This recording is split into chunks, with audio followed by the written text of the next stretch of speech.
Saludos a todos detrás de la cámara y bienvenidos otra vez a este rinconcito donde usted y yo hablamos de todo un poco y de cualquier cosa. En el día de hoy vamos a dar un vistazo de todos los escenarios que son compatibles con teatros de guerra según sus definiciones, donde está participando Estados Unidos. Vamos a mencionar nombres como Nigeria, Somalia, Yemen, Irak, Siria, Irán, Sudán, Venezuela, Colombia, México, Cuba, Groenlandia, Canadá, Ucrania, China y Rusia. Mencionado estos nombres, en este mundo que cada vez está más inestable, en el día de hoy tocaremos el tema de cuáles son los conflictos con el potencial que evolucionen a un conflicto bélico que tengan de menor a mayor posibilidad que mueran operadores que actúan de incógnito y soldados estadounidenses en el campo de batalla.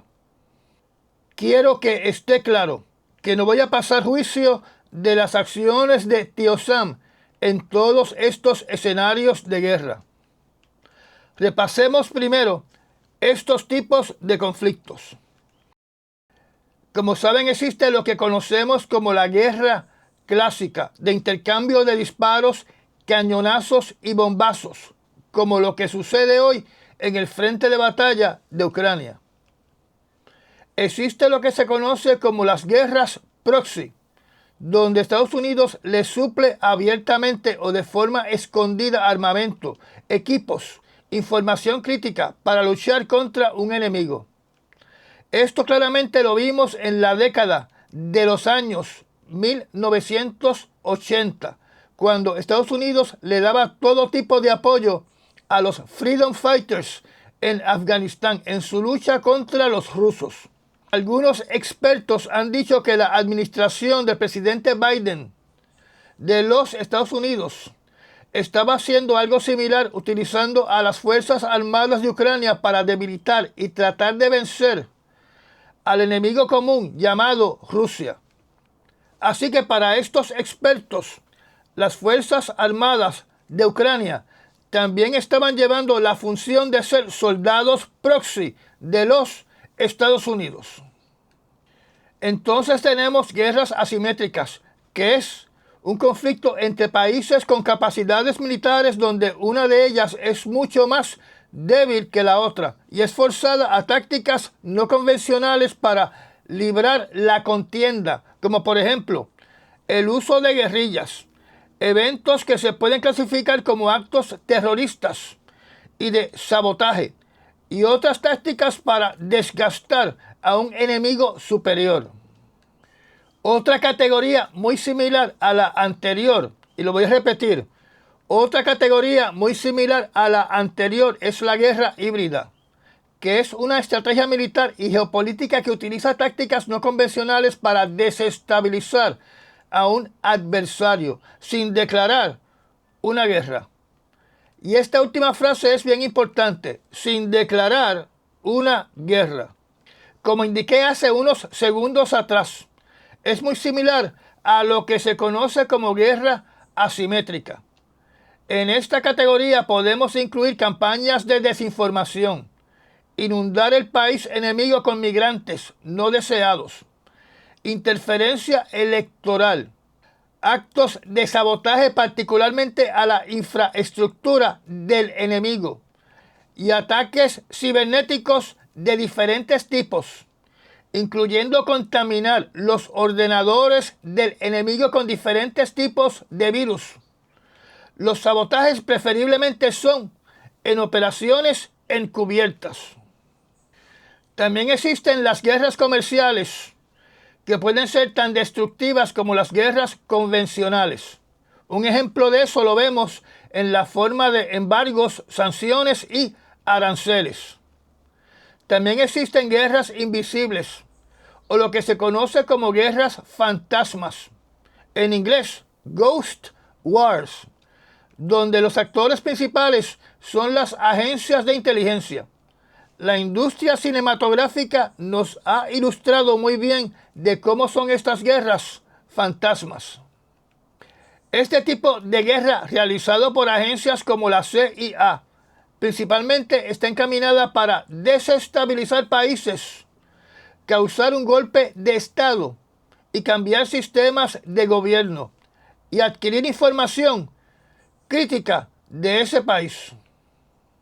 Cuando el presidente Donald Trump le ordenó a la CIA hacer operativos en Venezuela, estaba autorizando el comienzo o la continuación de estas guerras fantasmas dentro de Venezuela. Estas guerras no se anuncian, así que fue algo completamente atípico cuando públicamente el presidente Donald Trump le ordenara a la CIA a efectuar operaciones dentro de Venezuela. Porque usted no debe alertar al enemigo de que dichas operaciones se están efectuando y además pone a los agentes en peligro. Lo que hay que destacar de todas estas guerras bajo el gobierno en que vivimos es que la mayoría de ellas no tienen que ser autorizadas por el Congreso, que significa que el presidente de los Estados Unidos puede llevar a cabo sin autorización prácticamente todas estas guerras. En el presente podríamos decir que Casablanca en estos momentos tiene la autorización de llevar a cabo todas estas clases de guerras sin la autorización del Congreso, porque como vimos, la mayoría republicana en el Congreso ha bloqueado todo intento de poner restricciones al presidente Donald Trump.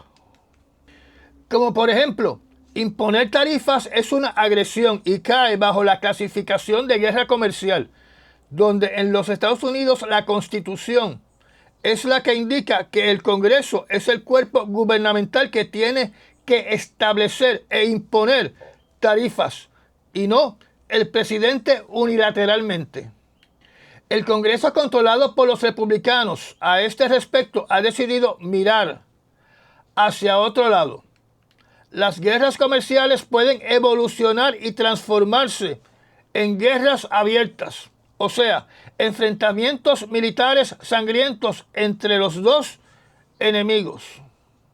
Algo que debemos conocer es que debido al incidente del 11 de septiembre del año 2001, donde recordemos el ataque a las Torres Gemelas y el ataque al Pentágono, el Congreso el 18 de septiembre del año 2001 le dio autorización al presidente para utilizar las Fuerzas Armadas de los Estados Unidos contra terroristas y grupos terroristas.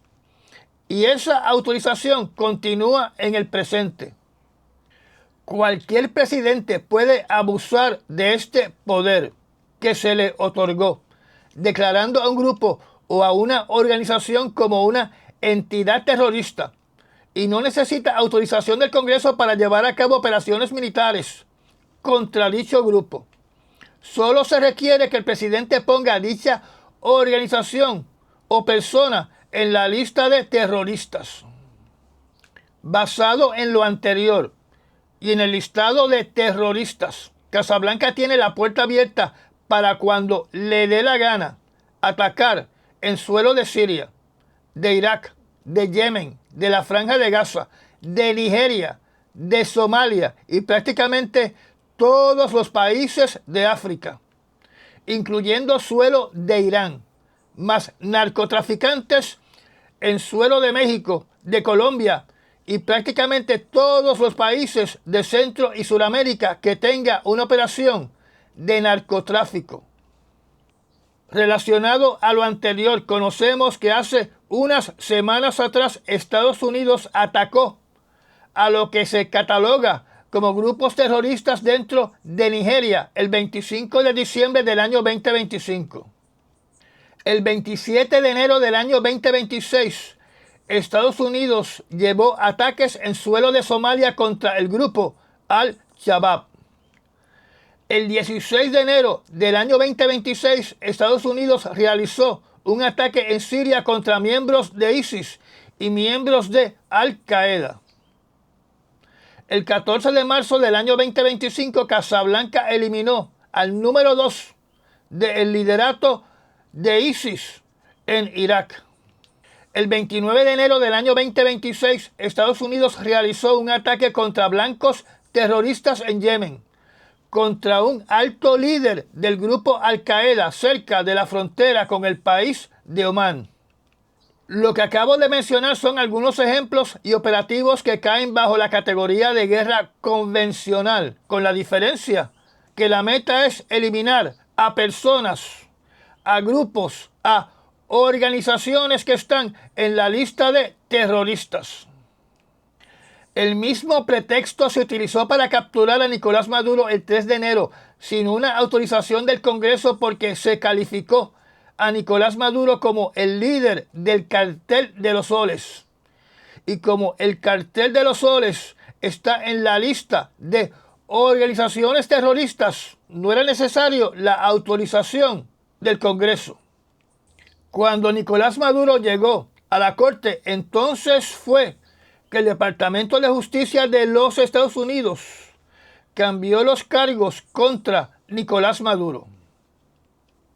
Esto además aplica a lo que Casablanca bautizó como las narcolanchas. Y cuando utiliza la palabra narco, la definición de terrorista entra automáticamente y por ende no se necesita permiso del Congreso porque en estos momentos todo narcotraficante está catalogado como un terrorista. Hasta el presente, la última lancha pulverizada en algún lugar de la costa oeste de Sudamérica ocurrió el 23 de enero.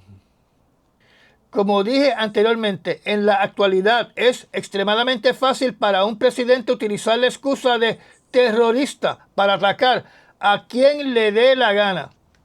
Y el presidente puede, como le dé la gana, establecer la definición de lo que es un terrorista y una organización terrorista. La definición de terrorista ya no es un grupo o un individuo que se pone un chaleco bomba y entra a un restaurante para volarse en 1000 pedazos o a un hotel. Ya no es poner una bomba en un avión, en una estación de tren o usar el avión como arma mortal. Ya no es entrar a un establecimiento con metralletas para matar a todos los ciudadanos. Ya no es usar un machete o un artefacto filoso para apuñalar a todas las personas que se puedan. Ya no es utilizar un vehículo para quitarle la vida a toda persona que se encuentre en una multitud.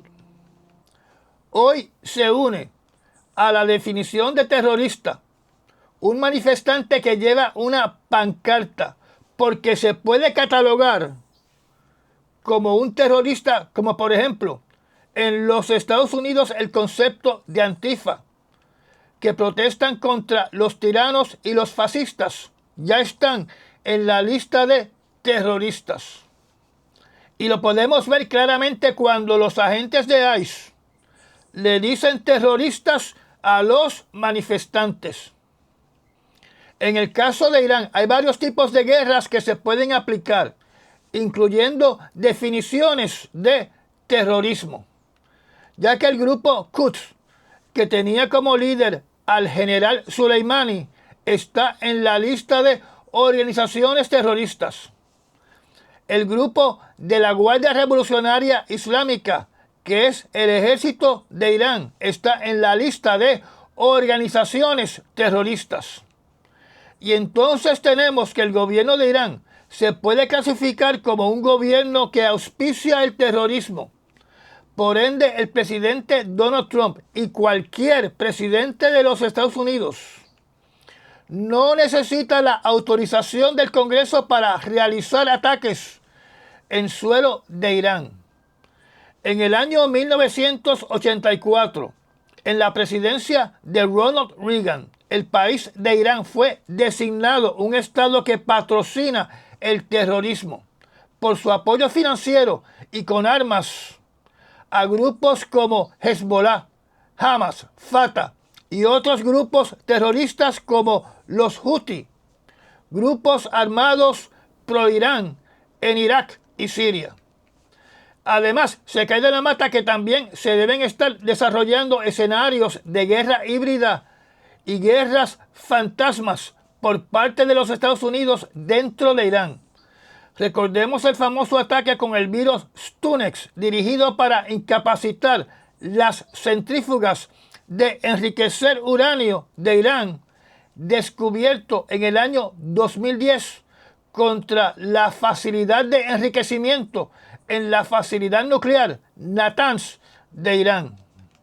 En el presente tenemos que mencionar que Ted Cruz, el senador Ted Cruz, solicitó a través de su cuenta de la red social X que los Estados Unidos deben facilitarle armas a los que protestan en Irán.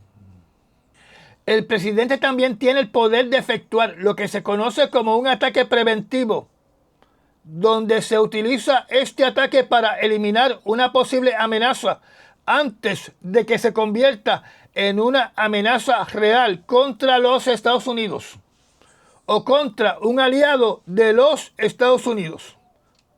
Un ejemplo clásico de estos ataques son los ataques de Israel para destruir la planta nuclear de Saddam Hussein y la planta nuclear de Al-Assad en Siria. En estos momentos hay una amenaza vigente de lanzar un ataque preventivo contra Irán. La operación en español Martillo de Medianoche, realizada el 22 de junio del año 2025 contra instalaciones del Mollero de Desarrollo Nuclear de Irán, se considera como un ataque preventivo. Así que dicho ataque es un ejemplo de situaciones donde el presidente está en esa zona gris donde no necesita autorización del Congreso.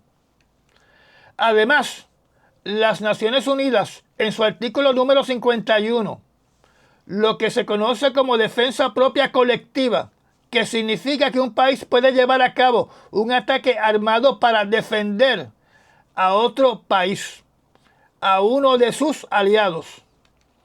En el caso de la Operación Martillo de Medianoche, Casablanca reclamó que estaba cumpliendo con ese artículo defendiendo a Israel de un enemigo.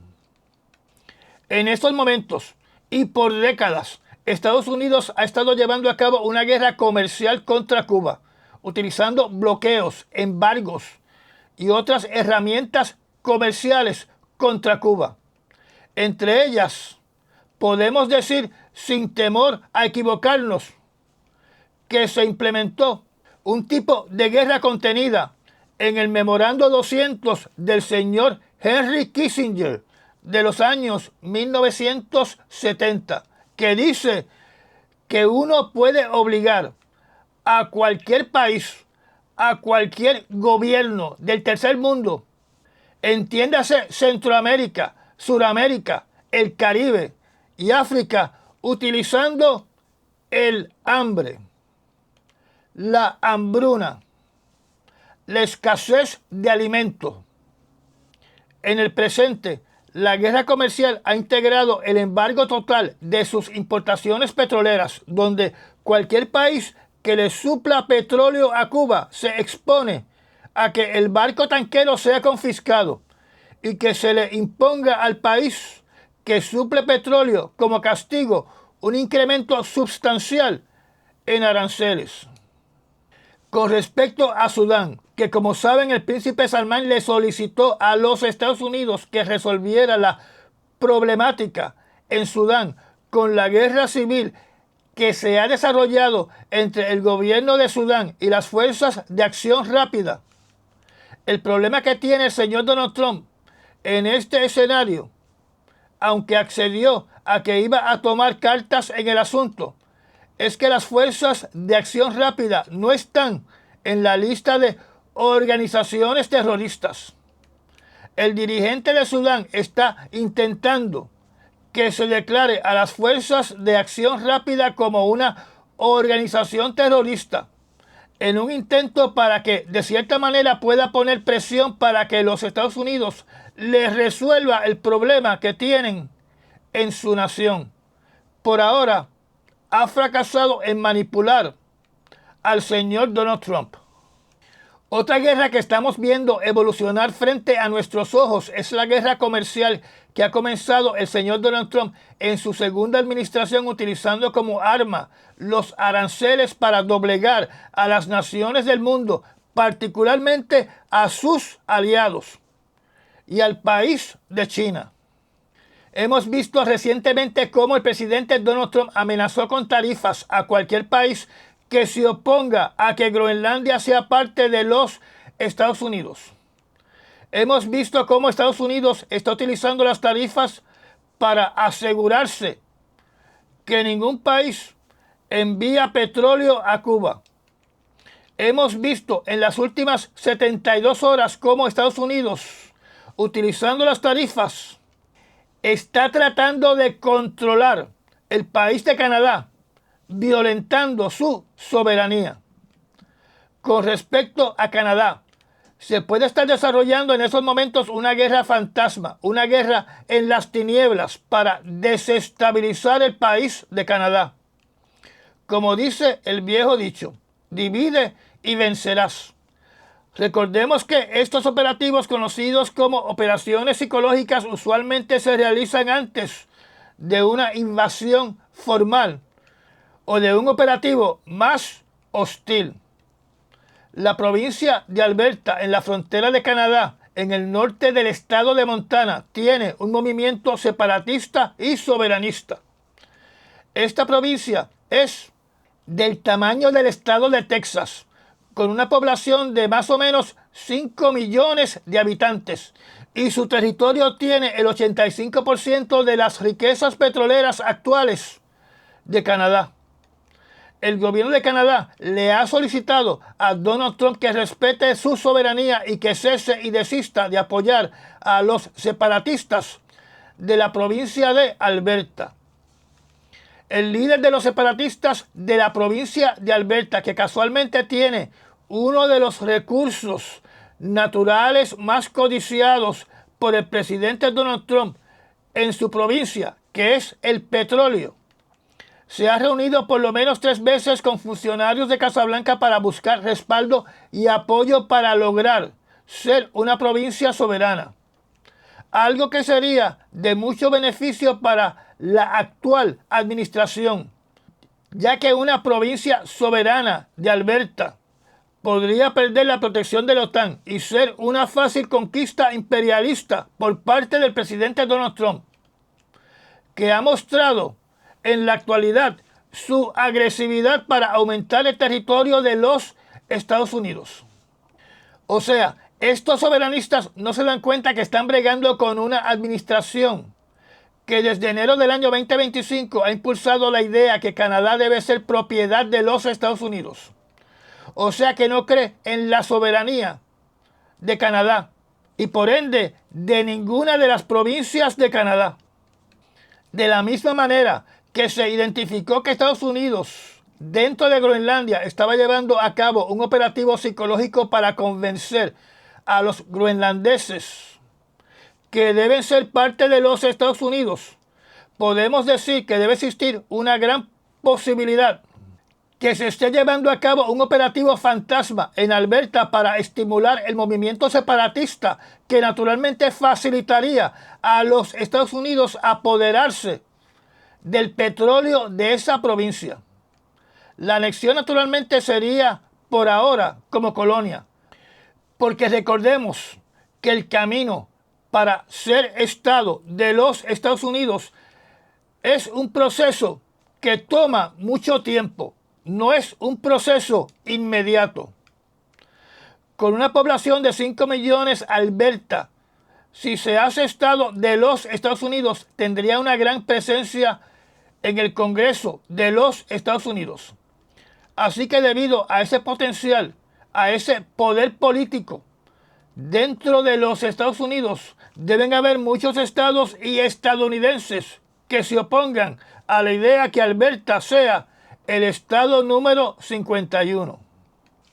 Debido al deseo del presidente Donald Trump para que Canadá sea propiedad de los Estados Unidos, ha vuelto a salir a la luz pública una información que indica que en la década de los años 1930, antes de la Segunda Guerra Mundial, bajo la presidencia del presidente Hoover, que hoy nadie se recuerda qué fue lo que hizo, se desarrolló un plan para conquistar a Canadá, porque en aquel entonces se contempló que se podría desarrollar otra guerra con el Reino Unido y por ende había que conquistar a Canadá para borrar cualquier presencia del Reino Unido en el hemisferio de los Estados Unidos. Ese plan se consideró que eran pamplinas y se engavetó. Pero eso no significa que el presidente Donald Trump no haya solicitado si hay un plan revisado en el presente. Recordemos lo siguiente, el Pentágono tiene planes para todo y eso incluye planes de invasión, planes de ataque para todo país en el planeta y también tiene planes de defensa. El Pentágono no es un organismo que se las inventa en el momento. Siempre tiene un protocolo preparado que lo modifica en función de lo que se necesita en el presente. Eso incluye planes que raspan en ciencia ficción, que antes estaban bajo la sombrilla de la Fuerza Aérea de los Estados Unidos, donde ahora deben estar bajo la sombrilla del Comando Espacial, que detallan planes para enfrentarse a una invasión por seres del espacio. No solo tienen planes establecidos para escenarios hipotéticos de una invasión por enanitos verdes, sino también una invasión de los personajes que hemos visto en las películas llamados zombies. Este plan para enfrentarse a una pandemia zombie se llama COPLAN 8888. Si tienen planes para zombies, entonces se cae de la mata que tienen planes para enfrentarse a vampiros y hombres lobos. Regresando al tema de Canadá, alegadamente el segmento de la población de esa provincia que desea, al igual que en Puerto Rico, la soberanía es una minoría que está más o menos en el 15% de la población. En actividades de estos soberanistas de la provincia de Alberta se ha presentado un grupo de personas impulsando desde ahora que dicha provincia sea el estado número 51 de la nación americana, donde para ellos MAGA significa Make Alberta Great Again. Siempre existe la posibilidad de que ese grupo esté de alguna manera guiado y respaldado por la CIA para cambiar el movimiento a un movimiento de anexión con los Estados Unidos. Una encuesta indica que la mayoría de los canadienses están preocupados por una posible invasión armada de los Estados Unidos. Esta encuesta, compuesta de diferentes preguntas sobre este posible escenario, indica que el 56% de la población vive con la preocupación diaria de una invasión armada por parte de la administración de Donald Trump. Antes de la administración de Donald Trump se indica que la preocupación de la población canadiense sobre una invasión de los Estados Unidos se acercaba a cero. En esta encuesta, el porciento de los canadienses que estarían dispuestos a unirse a las Fuerzas Armadas de Canadá para resistirse a una ocupación de los Estados Unidos es casi un 50%. Y menos del 40% piensan que Canadá puede defenderse del poderío militar de los Estados Unidos. Y casi el 80% piensa que la OTAN ayudaría a Canadá a defenderse de los Estados Unidos. Según lo que he podido leer, el presidente Donald Trump tiene firmemente como meta que Canadá sea parte de los Estados Unidos. Y esa obsesión, naturalmente, deja la puerta abierta para un conflicto bélico y debe ser evidencia de que realmente se está llevando a cabo una guerra fantasma dirigida posiblemente por la CIA, enfocada en que se cumpla el deseo de Donald Trump. En el caso de Ucrania, ellos se han visto obligados de llevar a cabo todas estas diferentes categorías de guerra contra Rusia que he mencionado, excepto naturalmente lo que se conoce como una guerra fría.